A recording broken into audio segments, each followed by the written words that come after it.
MSc final के जो हमारा न्यूक्लियर एंड पार्टिकल फिज़िक्स का पेपर है, उसके हम जो पार्ट कर रहे थे, वो सेकंड हमने जो ब्रॉड कैटेगरीज़ की थी उसमें सेकंड पार्ट जो था वो है न्यूक्लियर रेडिएशन डिटेक्टर्स का। और उसको कंटिन्यू करते हुए हमने बेसिक जो करेक्टराइजेशन कर्व है, करेक्टरिस्टिक, उसको किया था, जिसके अंदर की pulse height versus anode voltage को हम प्लॉट करते हैं और डिफरेंट रीजन्स में उसको सेपरेट आउट करते हैं।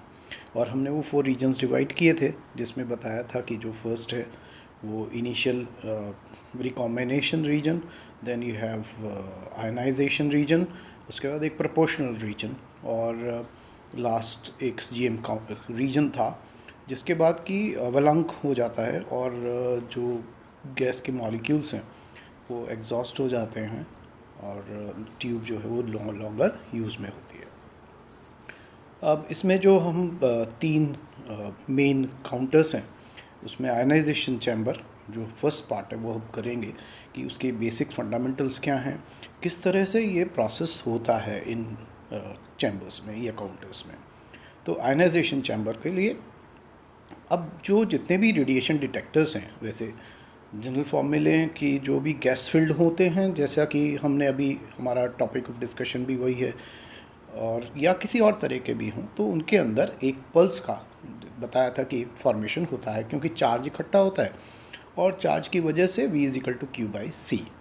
उससे C is the inbuilt capacitance of the detector. So ये जो चीज़ है बिटवीन दी इलेक्ट्रोड जो है, एनोड एंड कैथोड, तो पल्स डिटेक्टर्स जो हैं वो हमारे गैस फील्ड हों या कोई भी हों, उनके अंदर पल्स फॉर्मेशन होती हैं। तो बेसिकली जो डिटेक्टर्स हैं वो हमारे पल्स डिटेक्टर्स हैं। तो इसका मतलब यही हुआ कि जो भी हम डिटेक्ट करते हैं पार्टिकल्स को इंडिविजुअल, जिसमें अल्फ़ा पार्टिकल्स है, बीटा पार्टिकल्स है, गामा रेज हैं, न्यूट्रॉन्स हैं, वो हमारा इंट्रैक्शन जो है वो सीधा सीधा आउटपुट में एक पल्स के फॉर्म में होता है, और जिस तरह का पार्टिकल होगा उस तरह की वो पल्स को फॉर्मेशन करता है। तो इसके अंदर दो तरह के चार्ज कैरियर्स जो हैं वो एग्जिस्ट करते हैं गैस में। एक तो पॉजिटिव आयंस होते हैं और ये हैवी होते हैं, और जो हैवी पार्टिकल होते हैं वो नेचुरली दे मूव स्लो करते हैं, धीरे मूव करते हैं। इलेक्ट्रॉन्स जो हैं वो लाइट होते हैं और वो तेज़ी से मूव करते हैं। तो अब जब भी यहाँ इंटरेक्शन होगा तो कोलिजन होगा, और कोलिजन में दो कोलिजन्स के बीच में जो ट्रैवल किया जाता है डिस्टेंस, उसको हम मीन फ्री पाथ कहते हैं। तो यहाँ पे इस कोलिजन के लिए मीन फ्री पाथ गैस में बहुत छोटा होता है, शॉर्ट होता है। तो जैसे आयंस हैं, पॉजिटिव आयंस, तो उनके लिए टेंस टू -4 mm होता है, और इलेक्ट्रॉन्स के लिए -3 mm होता है।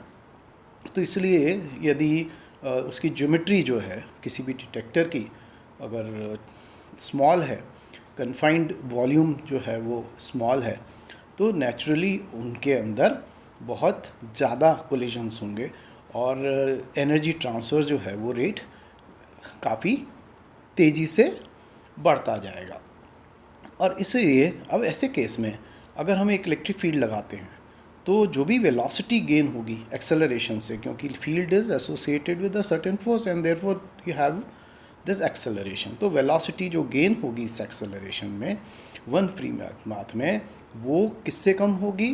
ज़्यादातर रैंडम थर्मल वेलोसिटी से कम होगी। ये रैंडम थर्मल वेलोसिटी कहाँ से आती है कि जब भी एनर्जी का लॉस होता है तो there is a release of energy during this process, और ये जो होता है that will give rise to thermal motion. तो रैंडम थर्मल वेलोसिटी होगी।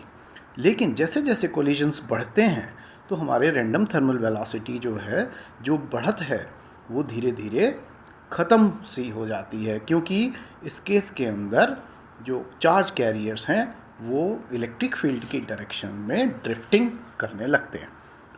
और इसको हम बहुत अच्छे से जानते हैं, इस रिलेशन को। अगर ड्रिफ्ट वेलोसिटी लिखें तो v d will be equal to mu e. Mu is the constant of proportionality, और इसको हम नॉर्मल भाषा में मोबिलिटी से जानते हैं। तो नेचुरली जो चार्ज पार्टिकल्स लाइट हैं और मास कम है उनका, इलेक्ट्रॉन्स उनकी हायर मोबिलिटी होती है पॉजिटिव आयंस के कंपैरिजन में, और वो तेज़ी से मूव करते हैं।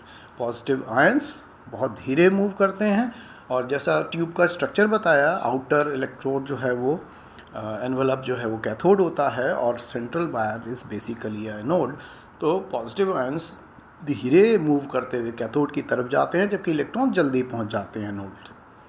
तो जो भी करंट हम आउटपुट में लेते हैं वो उसके अंदर हमारे दो कंपोनेंट्स होंगे, एक तो फास्ट और एक स्लो। जो टोटल करंट आएगा बाहर वेव फॉर्म, वो चार्ज की पल्स ही होती है, तो टोटल करंट वेव फॉर्म जो है वो डिपेंड करेगी कि कहाँ पे ये जो इवेंट हुआ, आयनाइजेशन हुआ गैस के मॉलिक्यूल का, वो कहाँ हुआ, मीन्स एनोड के पास हुआ या कैथोड के पास हुआ।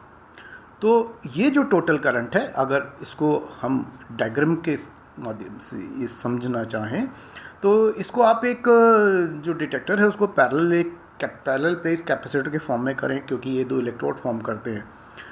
और एक मान लीजिए, सपोज़ कीजिए अल्फ़ा बीम आ रही है, तो अगर वो कैथोड के नज़दीक होगा तो उसकी जो करंट है वो यहाँ डायग्राम में आई वर्सेस टी में आपको शो किया हुआ है, और इसका जो पल्स हाइट है वो v वर्सेस t से नोट किया हुआ है। तो आप ये जान सकते हैं कि इसके अंदर एक शार्प राइज करंट का होगा और वो पल्स शॉर्ट ड्यूरेशन के होगा। लेकिन अगर वही इवेंट अगर एनोड की तरफ होता है, पास में होता है, तो वो करंट जो है वो तेज़ी से कम होगा वैल्यू और लंबे समय तक खिंच के जाएगा, सो लॉन्गर ड्यूरेशन का होगा।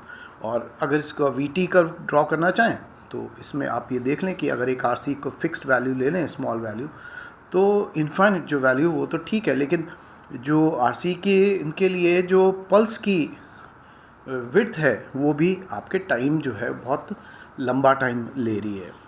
तो यहाँ क्योंकि जैसे अभी बताया मैंने कि ये एक पैरेलल प्लेट कैपेसिटर की तरह काम करता है और इसका इनबिल्ट कैपेसिटेंस C0 होता है, हमने पिछले लेक्चर्स में भी देखा था। तो चार्जेस जो हैं वो करंट को जनरेट कर देते हैं, और तो इलेक्ट्रॉन जो हैं वो हाई करंट देंगे लेकिन उनका ड्यूरेशन बहुत शॉर्ट होगा, तो high current for short time. और पॉजिटिव आयंस जो हैं वो लो करंट देंगे फॉर अ लॉन्गर टाइम, ज़्यादा समय के लिए। तो लेकिन तो टाइम ऑफ जो भी फ्लो ऑफ करंट होगा इसमें वो किस पे प्रोपोर्शनल होगा कि चार्ज ने उस इवेंट, मतलब जहाँ पे आयनाइजेशन हुआ, वहाँ से कितना डिस्टेंस ट्रैवल किया जब तक कि वो वहाँ पे एनोड या कैथोड पे जाके कलेक्ट नहीं हो गए। तो करंट वेव फॉर्म या जो पल्स जिसे हम कहते हैं वो डिफरेंट होगी दोनों केसेस में। लेकिन क्योंकि जो टोटल चार्ज है, क्योंकि बराबर होता है ionisation, means plus ion positive और negative, they are created in equal number, and therefore जो टोटल चार्ज है वो कलेक्ट होता है किसी भी इलेक्ट्रोड पे, वो सेम होता है दोनों केसेस में। या तो आप इलेक्ट्रॉन का ले लें या आप पॉजिटिव आयन का ले लें, लेकिन दोनों का सम नहीं, राइट। सो क्योंकि ये चार्ज बहुत स्मॉल होता है और उस सिस्टम की जो इनबिल्ट कैपेसिटी है वो कुछ निश्चित है, फाइनेट है, देयरफॉर जो वोल्टेज पल्स है इसमें डेवलप होती है वो बहुत ही स्मॉल होती है, और इसलिए इसमें आउटपुट में हमें एम्प्लीफिकेशन की रिक्वायरमेंट हो जाती है। इसके बाद अब जो नेक्स्ट लेक्चर है उसमें हम सिर्फ आयनाइजेशन चैम्बर और उसके जो भी वर्किंग और उसके क्या एडवांटेज या उसके ड्रॉबैक है उसको स्टडी करेंगे।